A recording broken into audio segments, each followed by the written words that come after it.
There's a quote that I love about the work of a psychiatrist and Holocaust survivor, Viktor Frankl. It goes, "Between stimulus and response, there is a space. In that space is our power to choose our response. In our response lies our growth and our freedom." We want to widen that space.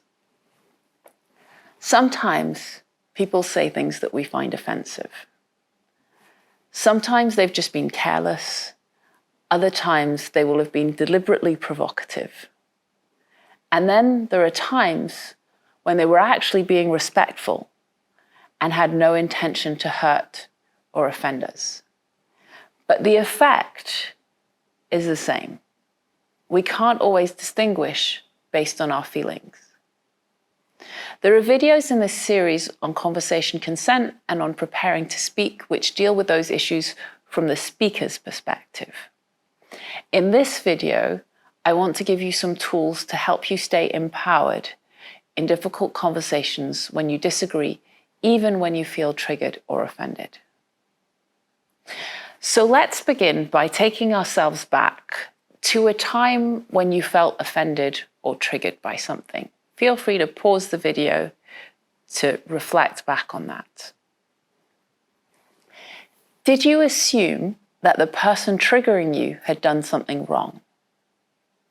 They may or may not have behaved well, but we often make the mistake of thinking that people have done something wrong purely on the basis of our own hurt feelings. This can be quite disempowering for everyone involved. The Harvard School of Negotiation talks about confusing impact with intention. And it basically means that when we feel hurt, we're likely to assume that the person meant to hurt us and that they did something wrong. But that might actually not be true. We can be triggered by different things. So let's take a moment to understand what a trigger really is. And then we can talk about how we apply that to conversations and figuring out what we can do about it. Now, there are many definitions for triggers, but I personally find one from the University of California quite simple and insightful. They say, a trigger is a stimulus that elicits a reaction. A stimulus that elicits a reaction. I've studied with the Neuro Leadership Institute, and we talk about how habits operate in three parts. The three-step habit formation loop. So let's take a look at that now. The three-step habit formation loop. First, you have a trigger.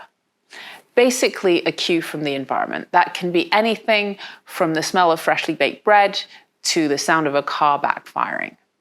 Or, of course, in a conversation, it could be what someone says. That trigger promotes an action.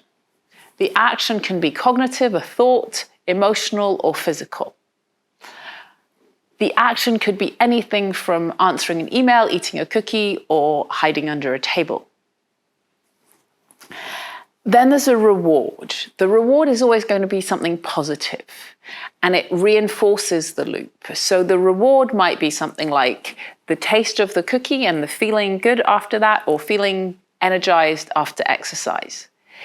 It will always involve feeling good, and that reinforces the loop and makes it become a habit. Let's apply this to a conversation. So in a conversation, the trigger is going to be something someone says or their tone of voice. The action can range from replying in a calm way to more extreme actions such as shouting or even a physical response. With a number of bad interactions, the person themselves or the topic could become the trigger. And we could even avoid a person or a conversation topic altogether. The reward, if the conversation is good, is having a positive social interaction. Positive social interactions release chemicals like oxytocin, dopamine, and serotonin.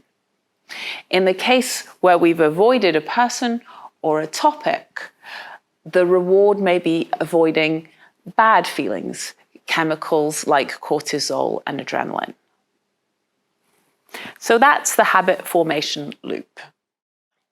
When triggers occur, they distract us from the present moments and throw us off balance. It can be tempting to blame others for our triggers. They may or may not have behaved poorly, but that actually is disempowering to us. Instead, I prefer to view triggers as opportunities for healing. Triggers serve as signs that we need to address unresolved issues. In the therapy approach that I've studied, IFS or self-leadership, triggers are sometimes referred to as trailheads, meaning they're the beginning of the journey to explore and understand ourselves better. And in couples therapy, we sometimes talk about doing a U-turn. Instead of blaming you, we do a U-turn looking at what's going on inside of us. As a mediator, obviously, I want to build as much resilience as possible to conversational triggers. So I consider it my personal responsibility to do that work whenever I'm triggered. But also the same in my personal life.